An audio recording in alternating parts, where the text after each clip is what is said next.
शून्य से शिखर तक पहुंचने की मिसाल, गुलामी की जंजीरें तोड़कर मंगल ग्रह से आंखें मिलाने का कमाल, $5 ट्रिलियन इकोनॉमी हासिल करने की ताकत रखने वाले जिस देश का लोहा पूरी दुनिया मानती है वो है भारत।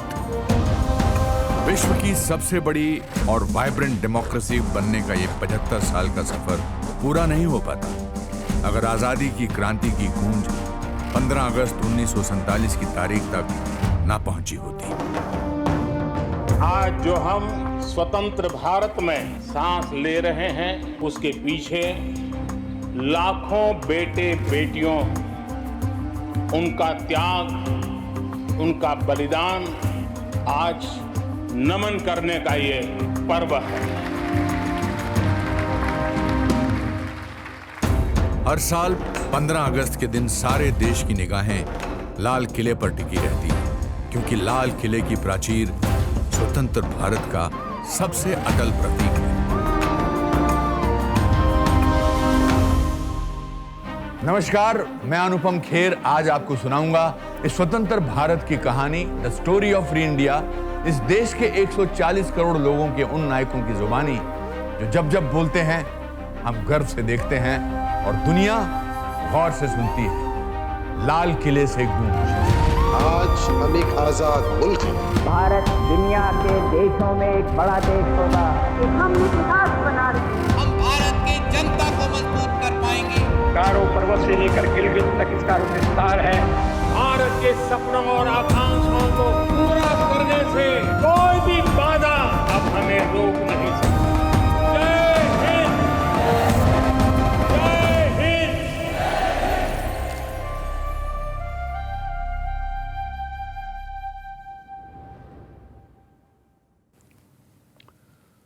दोस्तों, आज हमारे लिए स्वतंत्रता दिवस के मायने क्या हैं? शायद कुछ लोगों के लिए महज एक छुट्टी, बच्चों के लिए स्कूल की परेड, या फिर ये कह देना कि आज देश आजाद हुआ था, we got our freedom today. लेकिन जब मैंने इस देश की मिट्टी पे जन्म लिया, तब तक भारत ने अपनी आजादी के 8 साल पूरे किए थे। इसलिए आप कह सकते हैं कि मैंने और आजाद भारत ने अपना बचपन और जवानी साथ साथ जिए हैं। शायद इसीलिए मेरे लिए ये दिन खास है। इस वक्त मैं जहां मौजूद हूं वो आजाद भारत के प्रधानमंत्रियों का गौरवशाली इतिहास संजोने वाली इमारत है। तो दोस्तों, तैयार हो जाइए, क्योंकि आज मैं आपको सुनाऊंगा स्वतंत्र भारत की कहानी इस देश के प्राइम मिनिस्टर्स की स्पीचेस की जुबानी। पीएम के 75 भाषणों के मंथन से कैसे बना आजादी का अमृत महोत्सव। 16 अगस्त 1947 को देश के पहले प्रधानमंत्री पंडित जवाहरलाल नेहरू ने लाल किले पर तिरंगा फहराया और 8 मिनट के भाषण से देश को संबोधित किया। भाइयों और बहनों, आज एक शुभ और मुबारक दिन है। जो स्वप्न हमने बरसों से देखा था वो कुछ हमारे आंखों के सामने आ गया और ये बात तय हो गई कि हिंदुस्तान के ऊपर कोई गैर हुकूमत अब नहीं रहेगी। आज हम एक आजाद लोग हैं, आजाद मुल्क हैं। आजादी सिर्फ बंटवारा ही नहीं, बल्कि गरीबी और 40 करोड़ लोगों का पेट भरने का संकट भी साथ लाई थी। क्योंकि बंटवारे में अनाज उगाने वाले इलाके पाकिस्तान को मिले, गेहूं उगाने वाला पंजाब और चावल उगाने वाला ईस्ट पाकिस्तान, यानी आज का बांग्लादेश। करीब 1 दशक तक भूख और अनाज की कमी देश के पहले प्रधानमंत्री नेहरू की स्पीचेस में गूंजती रही। लेकिन इस गंभीर मुद्दे पर नेहरू ने देश की जनता को एक अजीबोगरीब बात बोलकर हैरान कर दिया। अनाज की पैदावार पर जोर देने की बजाय नेहरू ने खपत कंट्रोल करने की कोशिश की। हमारा आपका काम है इस वक्त जो बड़े सवाल हैं, खाने का सवाल है, खाने को पैदा करना, खाने को जाया नहीं करना। जो आदमी उसको जाया करता है, जो आदमी इस वक्त दिखाने की एर फेर में दावत वगैरह में जाया करता है, वो अपने देश के खिलाफ गुनाह करता है। हर तरफ अनाज के लिए हाहाकार मची हुई थी और ऐसे में नेहरू ने इसका ठीकरा व्यापारियों पर फोड़ दिया। और दूसरी परेशानी की बात यह है कि हमारे मुल्क में काफ़ी लोग ऐसे हैं जो अब तक पैसा बनाने की कोशिश करते हैं दूसरे की मुसीबत से, चाहे वो व्यापारी हो या दुकानदार हो या और हो, खुद गर्जी में जमा करते हैं खाने का सामान ताकि ज़्यादा दाम मिले या कभी साल 2 साल बाद उन्हें ज़रूरत हो तो उसको काम में ला सकें। पंचवर्षीय योजनाएं देने वाले नेहरू खुद मानते थे कि सरकारी योजनाएं जमीन पर पहुंचने से पहले या तो दम तोड़ देती थी या फिर पूरा होने में देर लगती, लेकिन अपनी ही ब्यूरोक्रेसी को जवाबदेह नहीं बना पाए। हम बड़े बड़े नक्शे बनाते और प्लान बनाते कि चलो भाई यहाँ सड़कें बनाने में 50 लाख रुपए या 1 करोड़ रुपए खर्च होंगे, 1 करोड़ रुपए लाओ। हमारे दफ्तरों में बड़े बड़े फाइल बनते ऊंचे, लेकिन वो सड़कें और वो विद्यालय वो नहीं बनते या अरसे बाद बनते। ये तरीका है, गवर्नमेंट जरा हल्के चलती है, मुश्किल तो ये है।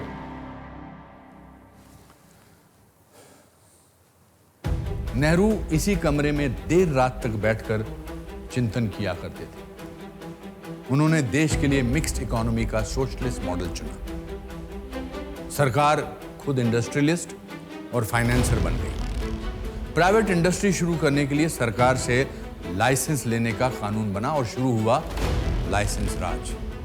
इस नीति ने सार्वजनिक क्षेत्र के विकास का रास्ता जरूर खोला, लेकिन निजी क्षेत्र हाशिए पर चला गया।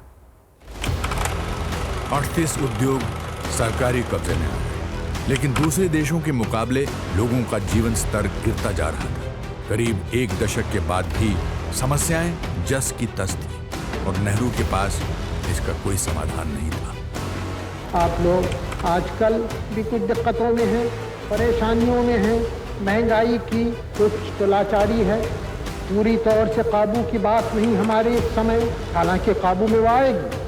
कुछ इंसान की बनाई हुई, इंसान की खुदगर्जी की बनाई हुई, जो भी कुछ हो उसका सामना करना।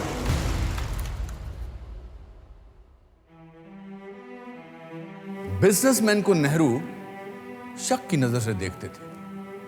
कई ऐसे कानून बनाए गए जिसमें एंटरप्रेन्योर्स का दम घुटने लगा। नेहरू काला बाजारी से निपटने में अपनी सरकार की लाचारी जाहिर करते रहे। उस पार लाल किले से अपने भाषण में नेहरू ने यह कहकर भी चौंका दिया कि देश के लोग मेहनती नहीं हैं। हमारे यहाँ अभी हिंदुस्तान में काफ़ी मेहनत करने की आदत आमतौर से नहीं हुई।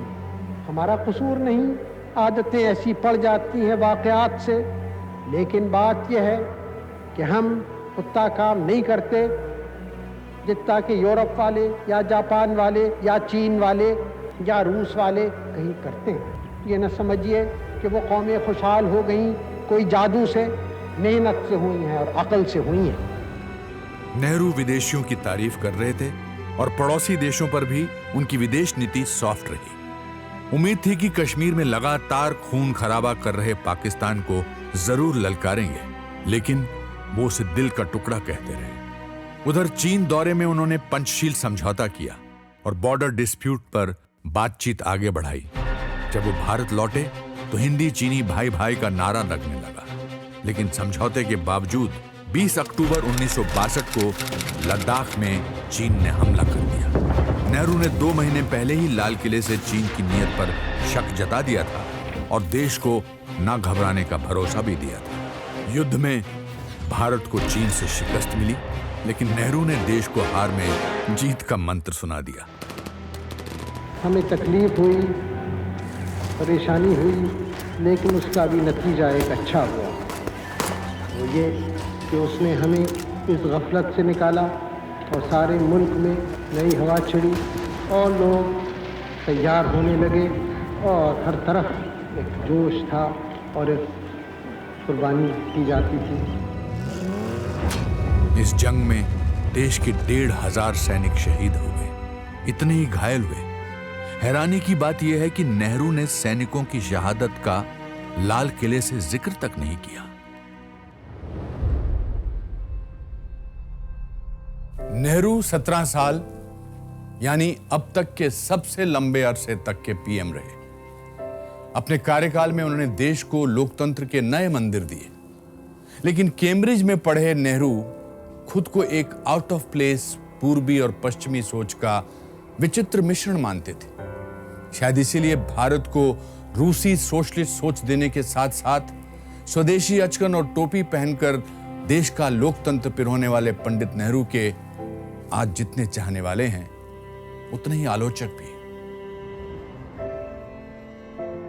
27 मई 1964 को देश के पहले प्रधानमंत्री नेहरू का निधन हो गया।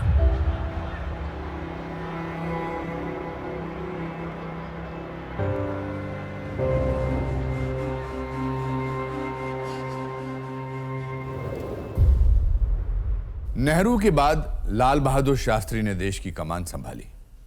शास्त्री को भरोसा हो गया कि सेंट्रलाइज स्कीम्स और प्राइस कंट्रोल से दूर जाने की जरूरत थी। उन्होंने कृषि पर ध्यान केंद्रित किया, निजी उद्यम और विदेशी निवेश को बल दिया और देश में व्हाइट रेवोल्यूशन और ग्रीन रेवोल्यूशन की शुरुआत की। इसी दौरान 1965 के भारत पाकिस्तान युद्ध ने शास्त्री को मजबूत इरादों वाले राष्ट्रनेता के तौर पर पहचान दी। शास्त्री ने लाल किले से अब तक दिल का टुकड़ा कहे जाने वाले पाकिस्तान को ईंट का जवाब पत्थर से देने का ऐलान कर दिया। साथ ही उन्होंने देश को जय जवान जय किसान का भी नारा दिया। आज समय है, कोई हमें आराम का वक्त नहीं। आज एक त्याग का, बलिदान का, कुर्बानी का जो भी रास्ता हो वो हमें अख्तियार करने के लिए तैयार रहना हो। और मैं आपकी तरफ से ये कहने वाला हूँ और कहना चाहता हूँ कि कश्मीर का एक टुकड़ा भी पाकिस्तान को मिलने वाला नहीं है।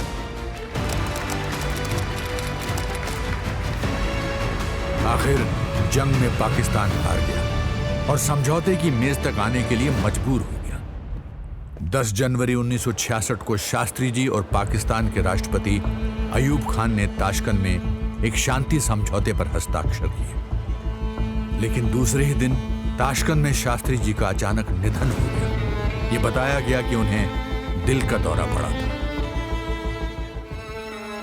शास्त्री जी ने केवल 2 बार लाल किले से भाषण दिया। लोगों की नब्ज और समस्याओं को समझने वाले शास्त्री जी अभी देश को पटरी पर ला ही रहे थे कि हमने उन्हें खो दिया। उनकी मौत का राज आज भी देश के बड़े अनसॉल्व्ड मिस्ट्रीज में से एक है।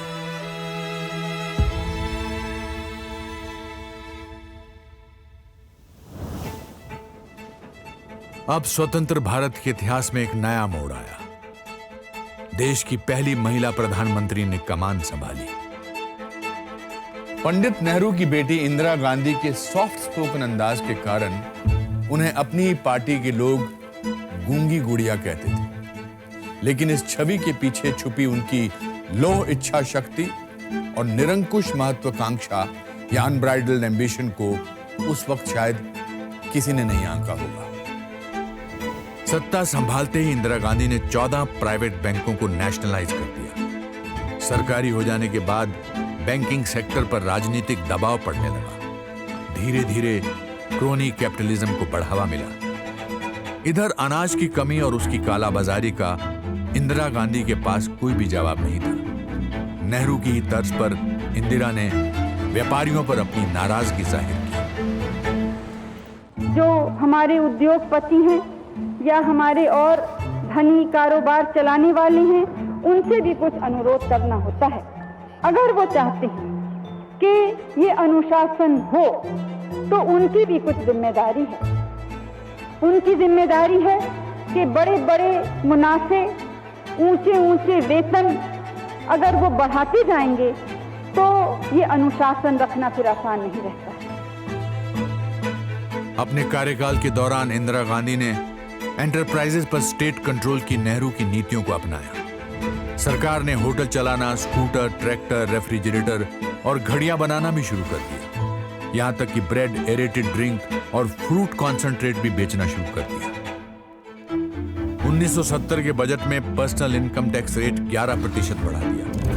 2 लाख रुपए से ज्यादा कमाई वालों पर तो 93.5% टैक्स लगाया गया। वेल्थ क्रिएशन गुनाह बन चुका था। इन सब के बावजूद इंदिरा ने बढ़ती महंगाई का ठीकरा डीलर्स पर फोड़ दिया। कभी कभी कोई किसी चीज की कमी होती है तो उसके दाम बढ़ते हैं और वो समझा जाता है। लेकिन कभी कभी एक वस्तु पे टैक्स लगता है और दूसरी वस्तु जिनका जरा भी उससे संबंध नहीं है उनके दाम भी बढ़ जाते हैं। कौन बढ़ाता है, क्यों बढ़ते हैं? 1971 और 72 का दौर मुझे अच्छी तरह याद है। मैं शिमला में रहता था, जो कि आर्मी के वेस्टर्न कमांड का हेडक्वार्टर था। अचानक खबर मिली कि 3 दिसंबर की रात को पाकिस्तान ने इंडियन एयर बेसिस पर हवाई हमले किए हैं। तीसरी इंडो पाक जंग छिड़ चुकी थी। जंग के दौरान रात में सायरन और ब्लैकआउट मैं कभी नहीं भूल सकता। ये 2 साल इंदिरा की कूटनीति और राजनीति दोनों के लिए महत्वपूर्ण। इंदिरा ने नई कांग्रेस बनाकर चुनाव जीते और पाकिस्तान को 2 टुकड़ों में बांटकर बांग्लादेश बना दिया। गूंगी गुड़िया कही जाने वाली इंदिरा गांधी अब आयरन लेडी बन गई थी। यह अलग बात है कि जंग के खर्चों का दबाव सरकारी खजाने पर भारी पड़ रहा था। हैरानी की बात थी कि आजादी के 27 साल बाद भी लोगों की रोजमर्रा की समस्याएं ज्यों की त्यों थी। महंगाई 7वें आसमान पर पहुंच गई थी। बेकाबू महंगाई और बेरोजगारी से देश में आंदोलन होने लगे। कई जगह हिंसक प्रदर्शन हुए। हालात काबू करने के लिए सेना को बुलाना पड़ा। इस बीच इंदिरा पर 1971 के चुनावों में धांधली कर जीतने के आरोप लगे। अदालतों के फैसले उनके पक्ष में नहीं आए।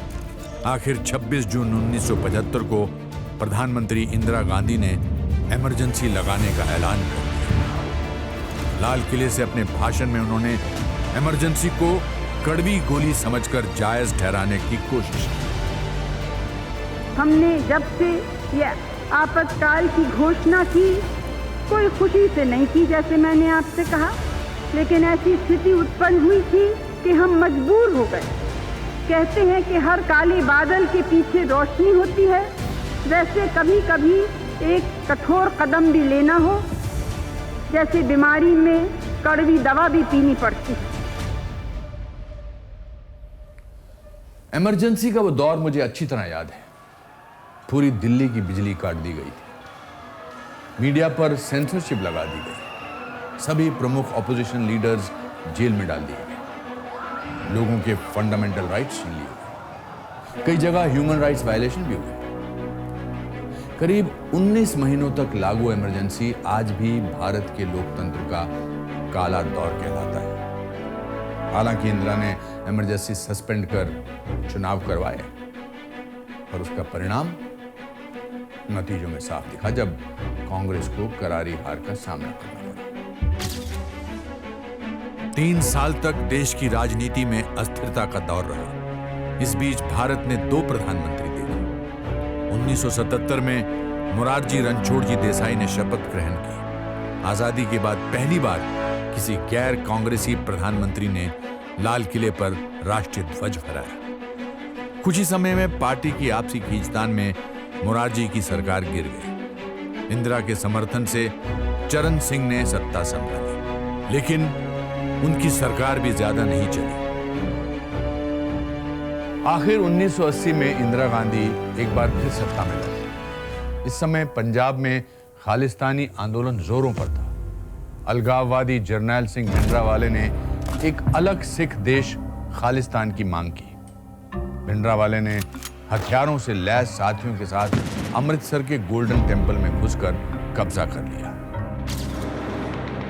इंदिरा ने इन अलगाववादियों को गोल्डन टेम्पल से बाहर खदेड़ने के लिए ऑपरेशन ब्लू स्टार के तहत फौजी कार्रवाई के आदेश दिए। इस ऑपरेशन में स्वर्ण मंदिर के कुछ हिस्सों को काफी नुकसान पहुंचा। 450 लोग मारे गए। इससे सिख बेहद नाराज हो गए। 31 अक्टूबर 1984 को देश ने आतंकवाद का घिनौना चेहरा देखा। प्रधानमंत्री इंदिरा गांधी पर अपने ही घर एक सफदरजंग रोड में उनके सुरक्षा गार्ड बेअंत सिंह और सतवंत सिंह ने गोलियों की बौछार कर दी। देश ने एक और प्रधानमंत्री खो दिया।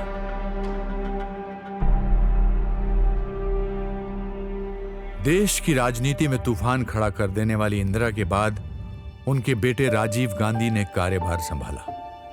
पेशे से पायलट, 40 वर्षीय राजीव सबसे कम उम्र के प्रधानमंत्री बने, लेकिन उनके सामने भी तूफान उमड़ रहा था। इंदिरा की हत्या के बाद दिल्ली समेत देश के कई हिस्सों में सिख विरोधी दंगे हुए। 3000 से ज्यादा लोग मारे गए। राजीव गांधी ने इस हिंसा पर कहा कि जब भी कोई बड़ा पेड़ गिरता है तो धरती थोड़ी हिलती है।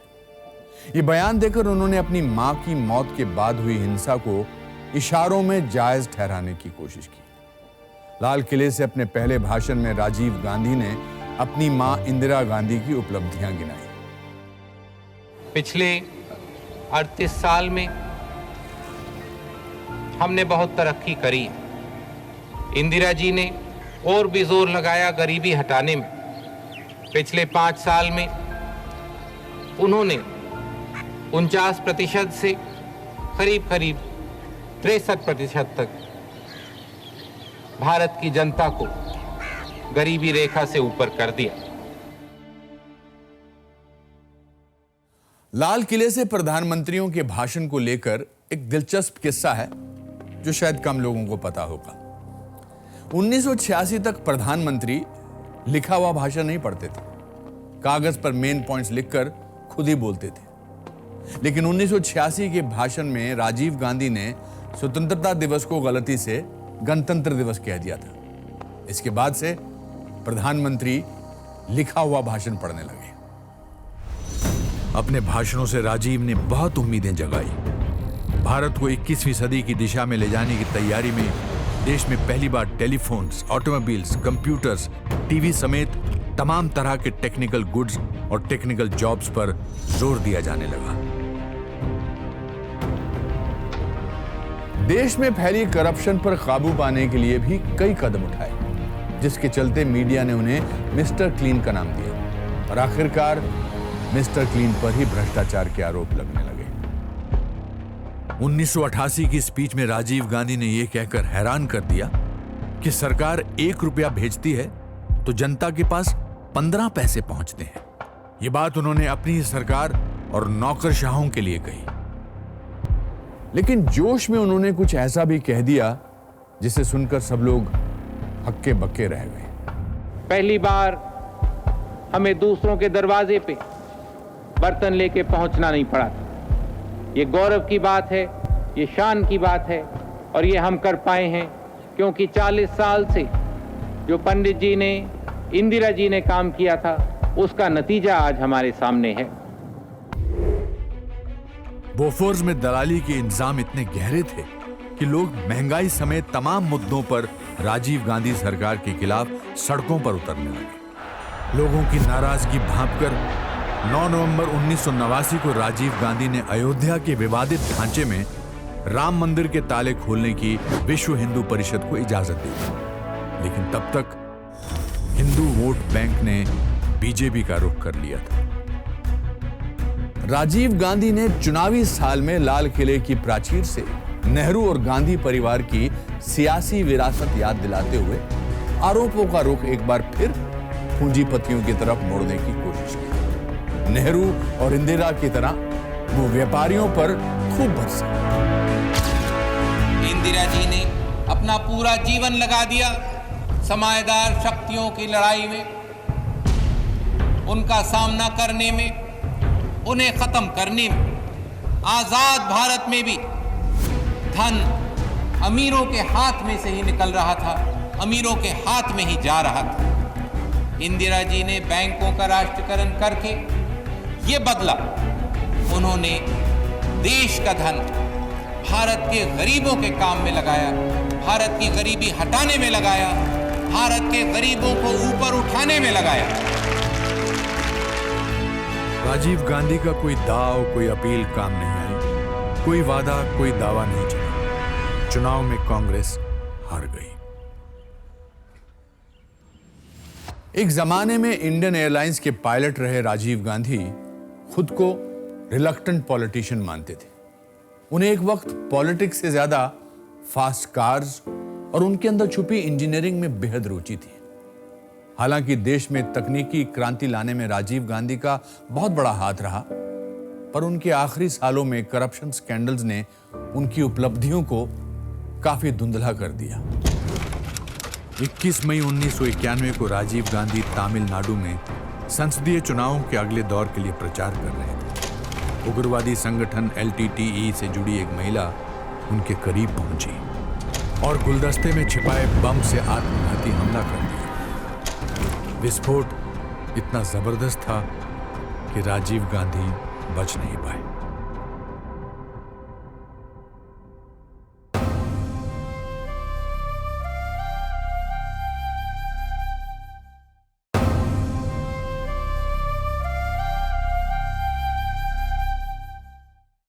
आजादी के 44 साल में भारत ने देश के 2 ताकतवर नेताओं की हत्या का मंजर देखा था। इन दोनों घटनाओं ने पूरे देश को सियासी सदमे में पहुंचा दिया था। लेकिन एक बार फिर भारत के राजनीतिक मानचित्र पर एक नए प्रधानमंत्री का उदय हुआ, जिसने भ्रष्टाचार को राष्ट्रीय राजनीति का मुद्दा बनाया। मांडा के राजा विश्वनाथ प्रताप सिंह यानी VP सिंह ने कांग्रेस के खिलाफ लेफ्ट राइट का यूनाइटेड फ्रंट बनाकर बहुमत जुटा लिया और स्वतंत्र भारत के 7वें प्रधानमंत्री बने। 1990 के भाषण में VP सिंह ने मंडल आयोग की रिपोर्ट की सिफारिशों को लागू करने की बात कही। इसमें पहले से SC ST के अलावा एक नई श्रेणी बनाई गई, अदर बैकवर्ड क्लासेस यानी OBC। आरक्षण 49.5% हो गया।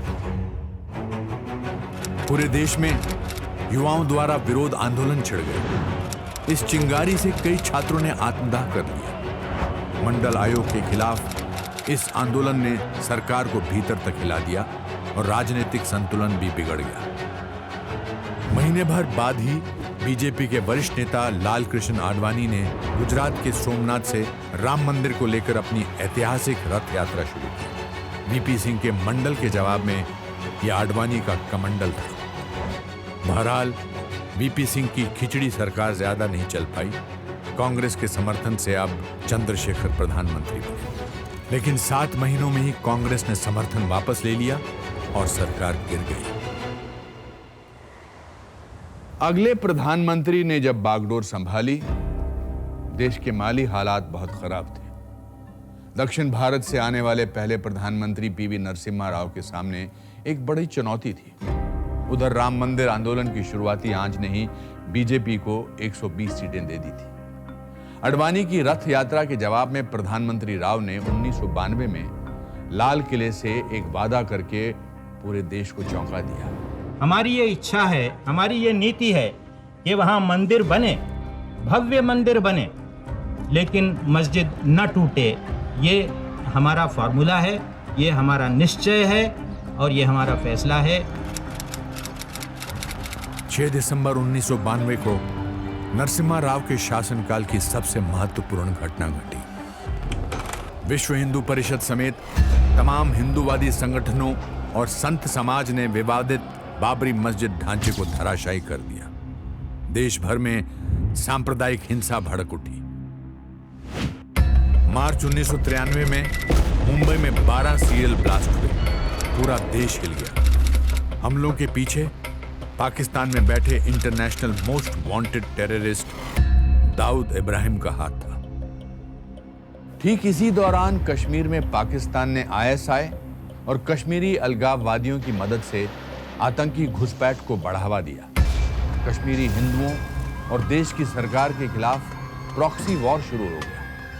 कश्मीरी पंडित अपना सब कुछ छोड़कर घाटी से बाहर शरणार्थी बनकर रहने को मजबूर हो गए। हमें आगे बहुत कुछ करना है कश्मीर के सिलसिले में, और जो पाकिस्तान एक तरफ प्रचार करता है कि ह्यूमन राइट्स का वहाँ वायलेशन हो रहा है, मानवीय अधिकारों का उल्लंघन हो रहा है। अभी 2 दिन पहले वहाँ के आतंकवादियों ने एक बस को बीच में रोका और उसमें 16-17 आदमियों को उतारकर उन लोगों को गोली मार दी। इनके गोली के जो शिकार हुए, क्या उनके मानवीय अधिकार नहीं है? उनको जिंदा रहने का हक नहीं है?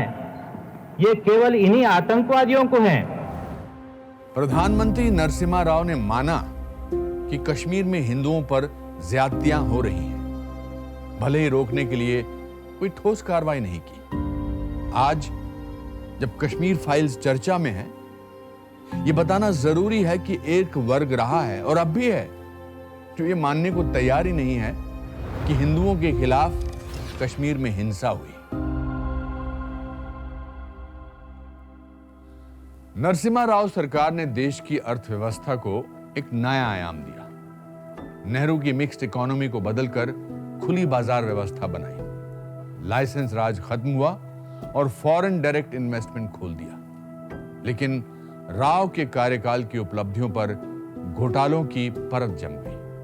5,000 करोड़ रुपयों के शेयर बाजार स्कैम के साथ साथ कई और घोटालों का पर्दाफाश हुआ और राव के नेतृत्व में कांग्रेस चुनाव हार गई।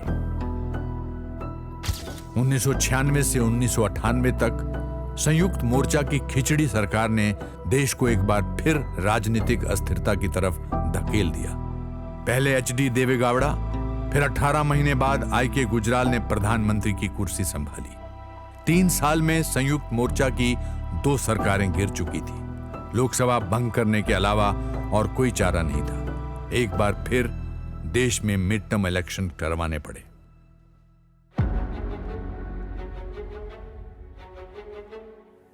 देश की राजनीति के पटल पर अब अटल का उदय हो गया। यह अटल बिहारी वाजपेयी का व्यक्तित्व था कि इस बार बीजेपी सरकार बनाने के लिए 24 पार्टियों ने अपना समर्थन दे दिया और यह वाजपेयी का ही कुशल नेतृत्व था। कितने सहयोगियों को साथ रखकर एनडीए सरकार चलाई। वाजपेयी सरकार की एंट्री भी धमाकेदार हुई। मई 1998 में राजस्थान के पोखरण में हुए 5 अंडरग्राउंड न्यूक्लियर टेस्ट ने पूरी दुनिया में खलबली मचा दी। इन धमाकों को लेकर लाल किले से अपने पहले भाषण में वाजपेयी ने कुछ ऐसा कह दिया जो पहले कभी नहीं हुआ था। 25 वर्ष पूर्व श्रीमती इंदिरा गांधी ने जिस कार्य की नींव रखी थी, मैंने उस पर इमारत खड़ा करने का प्रयास किया है। वाजपेयी ने अपनी स्टेट्समैनशिप का परिचय देते हुए अपनी उपलब्धि का सेहरा विपक्ष के पीएम के सर बांध दिया। इसी भाषण में वाजपेयी ने पाकिस्तान को 2 टूक कह दिया कि भारत की सरहद पाक अधिकृत कश्मीर यानी POK तक है। लद्दाख से लेकर निकोबार तक फैला हुआ है ये देश। गारो पर्वत से लेकर गिलगित तक इसका विस्तार है। ये एक प्राचीन देश है। इसकी सभ्यता और संस्कृति 5,000 वर्ष से भी अधिक पुरानी है। पाकिस्तान को खरी खोटी सुनाने के साथ ही प्रधानमंत्री वाजपेयी ने एक बड़ी कूटनीतिक कोशिश की। 19 फरवरी 1999 को उन्होंने दिल्ली से लाहौर के बीच बस सेवा शुरू करवाई। वाजपेयी खुद बस में सवार होकर पाकिस्तान पहुंचे। पाकिस्तान के प्रधानमंत्री नवाज शरीफ अगवानी के लिए मौजूद थे। कश्मीर विवाद और पाकिस्तान के साथ दूसरे मामलों को सुलझाने के लिए लाहौर घोषणा पत्र बना। 2 महीने बाद ही जम्मू कश्मीर के कारगिल सेक्टर में पाकिस्तानी सेना ने घुसपैठ कर कब्जा जमा लिया। मई से जुलाई तक चली इस जंग में भारत ने पाकिस्तानी सेना और घुसपैठियों के पांव उखाड़ दिए।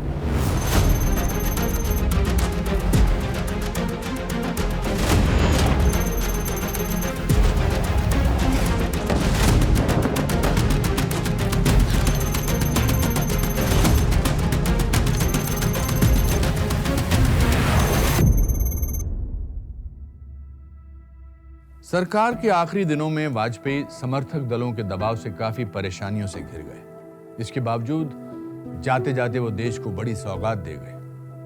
2003 में चंद्रयान मिशन की शुरुआत की। दिल्ली में पहली मेट्रो परियोजना को मंजूरी दी।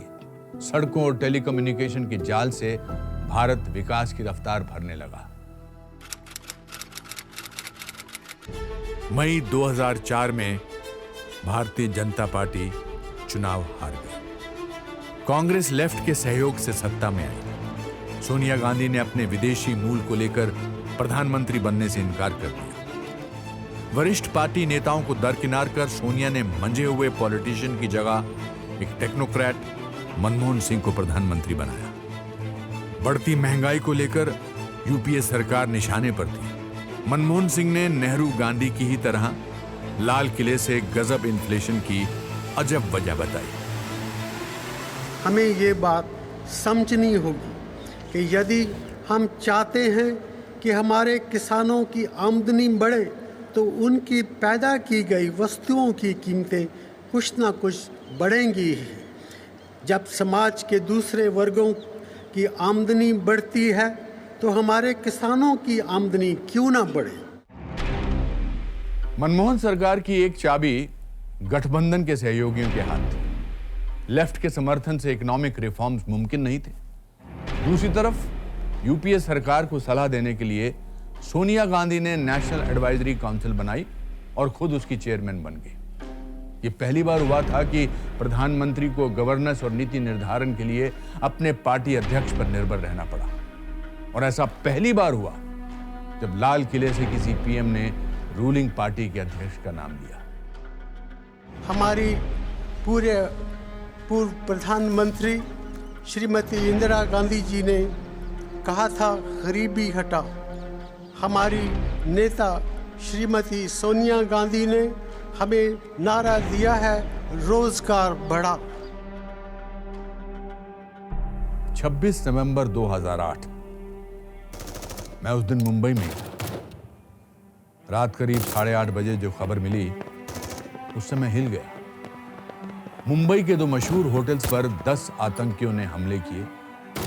180 से ज्यादा लोग मारे गए और तकरीबन 800 लोग बुरी तरह घायल हो गए।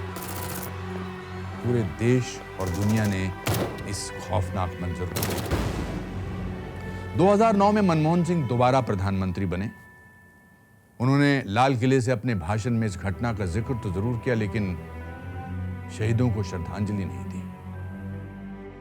मुंबई में पिछले नवंबर में हुए भयानक आतंकी हमले के बाद हमारी सरकार ने इसके खिलाफ कई कदम उठाए हैं। आतंकी गतिविधियों को ख़त्म करने के लिए हमारी इंटेलिजेंस एजेंसी और सुरक्षा बलों को लगातार बेहतर बनाया जा रहा है। मुझे यकीन है कि समाज के सभी तबकों के भरपूर सहयोग से हम अपने देश से आतंकवाद को ख़त्म करने में ज़रूर कामयाब होंगे। मनमोहन सिंह के कार्यकाल में इकोनॉमी सबसे तेजी से बढ़ी, लेकिन आतंकी हमले, 2G स्कैम, CWG घोटाला, अगस्ता हेलीकॉप्टर घोटाला के एक के बाद एक मामलों से देश की जनता का गुस्सा भड़क उठा था। घोटालों की लंबी होती फहरिस्त के बावजूद डॉक्टर मनमोहन सिंह के पास भ्रष्टाचार का कोई इलाज नहीं था। देश की जनता ने 2014 के आम चुनाव में एक ऐसा फैसला सुनाया जिसकी गूंज बहुत दूर और बहुत देर तक बरकरार रहने वाली है। 26 मई 2014 को राष्ट्रपति भवन के भव्य समारोह में पहली बार स्वतंत्र भारत में पैदा हुए चाय वाले के बेटे नरेंद्र दामोदर दास मोदी ने प्रधानमंत्री पद की शपथ ली और आजाद भारत को एक ऐसा नेता दिया जिसकी नीतियों और रणनीतियों में देश के 140 करोड़ लोगों का जिक्र हमेशा रहने वाला था। प्रधानमंत्री पद की शपथ लेने के 2 महीने बाद नरेंद्र मोदी ने लाल किले से अपना पहला भाषण दिया। अपनी स्पीच में उन्होंने एक नई मिसाल पेश की। वाजपेयी की तर्ज पर उन्होंने आजाद भारत के निर्माण में सभी भूतपूर्व प्रधानमंत्रियों के योगदान को सराहा। आजादी के बाद देश आज जहां पहुंचा है उसमें इस देश के सभी प्रधानमंत्रियों का योगदान है। महात्मा गांधी की 150वीं वर्षगांठ पर पीएम मोदी ने देश को सबसे बड़ा सैनिटाइजेशन प्रोग्राम दिया। स्वच्छता अभियान को लेकर पीएम मोदी ने ऐसा जुनून दिखाया जो शायद ही पहले कभी देखने को मिला था। उन्होंने खुद हाथ में झाड़ू लेकर सफाई की और इस अभियान को जन आंदोलन बना दिया। कथनी के साथ करनी पर भी विश्वास रखने वाले नरेंद्र मोदी कुर्सी संभालते ही एक्शन में आ गए। समाज के आखिरी पायदान पर खड़े उस आदमी को बल दिया जिसके पास बैंक अकाउंट तक नहीं था। उन्होंने ऐलान किया कि अब सिर्फ घोषणाएं ही नहीं होंगी, उन पर अमल भी होगा। कौन सरकार होगी जो योजना नहीं बनाती होगी? हर कोई बनाते हैं, कौन सरकार होती है जो घोषणाएं नहीं करती? हर कोई करती है। कौन सरकार होती है जो उद्घाटन के दिए न जलाती हो, फीता न काटती हो? सब कोई करते हैं। लेकिन कसौटी इस बात पे होती है कि हम जिन बातों को करते हैं उसको पूरा करते हैं कि नहीं करते। मोदी ने विदेशों से काला धन वापस लाने के लिए एसआईटी बनाई, make in India, startup India और डिजिटल इंडिया जैसी योजनाओं को प्रोत्साहित किया। इससे सोशल वेलफेयर स्कीम्स का पैसा सीधे जनधन खातों में जाने लगा। ये सभी सुधार सिस्टम से भ्रष्टाचार मिटाने के लिए उठाए गए कदम थे। अब मोदी का फोकस वहां गया जिस पर अब तक किसी ने ज्यादा ध्यान नहीं दिया था, महिलाओं का उत्थान और सम्मान। एलपीजी के गैस कनेक्शन गरीब परिवारों को देने का हमने बीड़ा उठाया है। उज्ज्वला योजना के तहत मेरी गरीब मां को चूल्हे के धुएं से मुक्ति दिलाने का अभियान बहुत तेजी से चलाया है। और बेटी बचाओ बेटी पढ़ाओ में हमने जो इनिशिएटिव लिए हैं उसमें अभी भी मुझे समाज के सहयोग की आवश्यकता है। घर में एक महिला भी अगर शिक्षित है, शारीरिक रूप से सशक्त है, आर्थिक रूप से स्वतंत्र है, एक महिला गरीब से गरीब परिवार को भी गरीबी से बाहर निकालने की ताकत रखती है।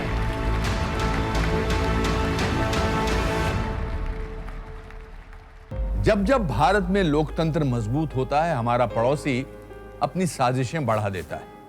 प्रधानमंत्री मोदी लगातार चेतावनी देते रहे। बिना नाम लिए मोदी को पाकिस्तान के बारे में उसी की भाषा में बोलना पड़ा जिसका वो हकदार था। उन्होंने वाजपेयी की विरासत को आगे बढ़ाया और 2016 के भाषण में लाल किले से साफ कर दिया कि पीओके भारत का हिस्सा है।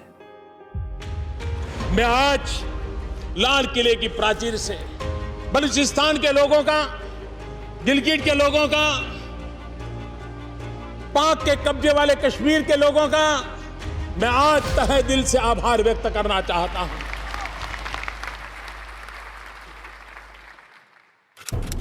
18 सितंबर 2016 जम्मू कश्मीर के उरी सेक्टर में भारतीय सेना के कैंप पर आतंकवादियों ने हमला कर दिया। 19 जाबाज शहीद हो गए। इस हमले के पीछे पाकिस्तान का हाथ था। ठीक 10 दिन बाद मोदी ने मुंह तोड़ जवाब दे दिया। भारतीय सेना के जाबाज कमांडोज ने सर्जिकल स्ट्राइक को अंजाम दिया। पीओके में घुसकर भारत की स्पेशल फोर्सेस ने आतंकवादियों के ट्रेनिंग कैंप्स को बर्बाद कर दिया।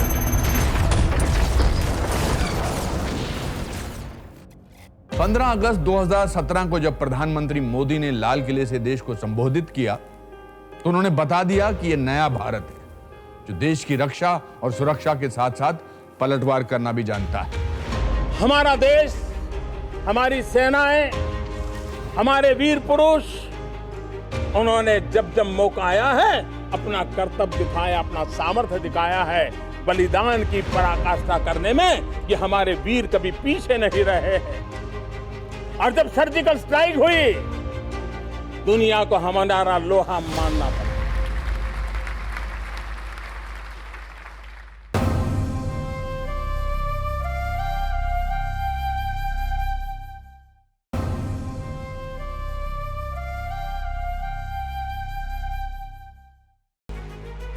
साल 2016 में प्रधानमंत्री मोदी ने एक और ऐतिहासिक कदम उठाया। इस बार देश के ब्लैक मनी पर सर्जिकल स्ट्राइक हुई। 8 नवंबर को रात 8 बजे प्रधानमंत्री मोदी टीवी पर आए और कुछ ही घंटों के नोटिस पर नोटबंदी का ऐलान कर दिया। 500 और 1000 रुपए के नोट सिर्फ कागज के टुकड़े रहे। ताज्जुब की बात यह है कि मोदी सरकार के बड़े बड़े मंत्रियों को भी इसकी भनक नहीं थी। 2017 में मोदी सरकार ने ईज ऑफ डूइंग बिजनेस की रणनीति बनाई और उसे अंजाम तक पहुंचाने के लिए सिंगल टैक्स सिस्टम यानी जीएसटी लागू किया। 2018 में उन्होंने दुनिया की सबसे बड़ी स्वास्थ्य योजना आयुष्मान भारत की शुरुआत की। करीब 50 करोड़ गरीब लोगों को 5 लाख रुपए तक हेल्थ इंश्योरेंस फ्री दिया गया। 14 फरवरी 2019 को मैं देहरादून से अपनी फिल्म की शूटिंग करके निकला ही था कि पाकिस्तान की एक और नापाक हरकत की खबर मिली। जम्मू श्रीनगर नेशनल हाईवे पर पुलवामा में सीआरपीएफ के काफिले पर आरडीएक्स वाली गाड़ी से हमला कर दिया गया। इस आत्मघाती हमले में देश के 40 जाबाज शहीद हो गए। मोदी ने पुलवामा हमले के जिम्मेदार आतंकियों को सबक सिखाने के लिए सेना को खुला हाथ दे दिया। 26 फरवरी को पाकिस्तान के बालाकोट में चल रहे टेरर कैंप पर भारतीय वायुसेना के फाइटर जेट्स ने एयर स्ट्राइक कर तबाही मचा दी। प्रधानमंत्री मोदी ने अपने पहले 5 साल के कार्यकाल में ही पूरी दुनिया को बता दिया था कि भारत अब राष्ट्रवाद की राह पर मजबूती से बढ़ रहा है। 2019 के चुनावों में लोगों ने मोदी के चेहरे पर फिर भरोसा जताया और बीजेपी ने पूर्ण बहुमत से सरकार बनाई। नरेंद्र मोदी ने दोबारा प्रधानमंत्री पद की शपथ ली। अपने दूसरे कार्यकाल में मोदी सरकार ने भारत के नक्शे पर एक नया इतिहास लिख दिया। संसद में जम्मू और कश्मीर को मिले स्पेशल स्टेटस वाले सेक्शन 370 को रद्द करने के प्रस्ताव को पास करवाया, जिसकी बदौलत भारत के इतिहास में पहली बार कश्मीर विधानसभा से लेकर लाल चौक तक तिरंगा लहराने लगा।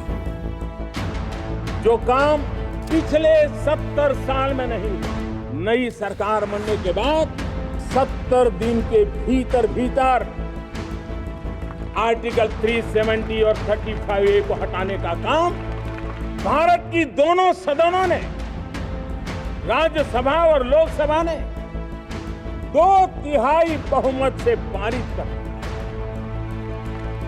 और जम्मू कश्मीर और लद्दाख के नागरिकों की आशा आकांक्षा पूरी हो, ये हम सबका दायित्व है।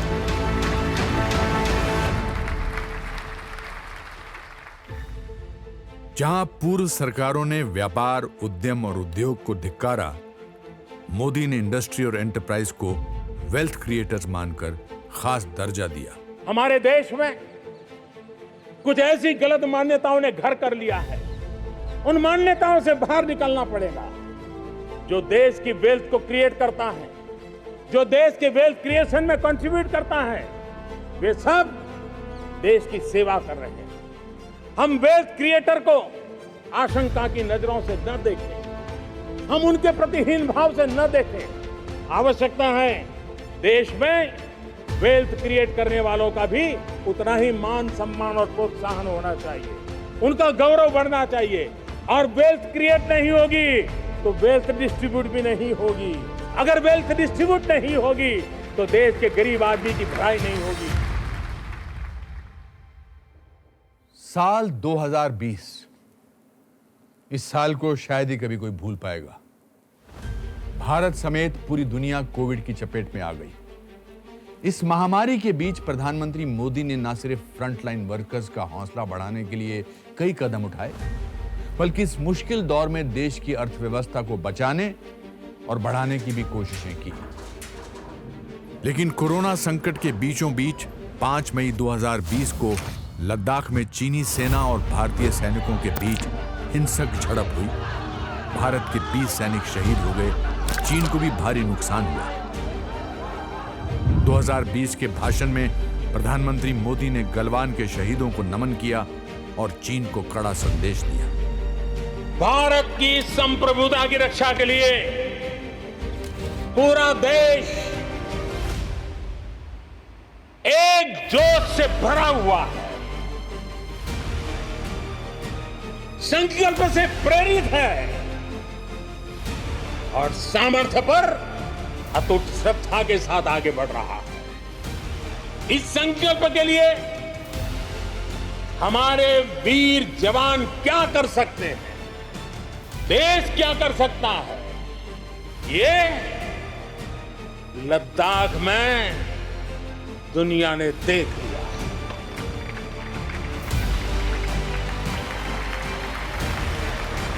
मैं आज मातृभूमि पर न्योछावर उन सभी वीर जवानों को लाल किले की प्राचीर से आदरपूर्वक नमन करता हूं।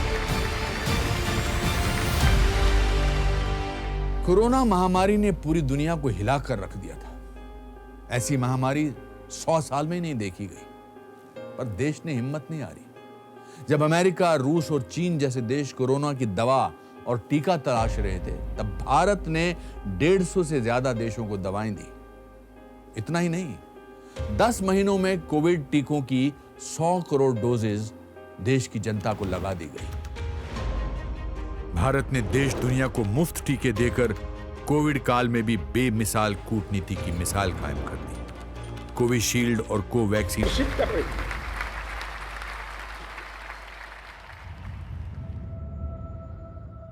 आजादी के बाद 15 प्रधानमंत्रियों ने भारत जैसे विशाल देश की कमान संभाली। लाल किले की प्राचीर से उनके भाषण देश के लिए उनका नजरिया और योजनाओं के खाके की झलक दिखाते हैं।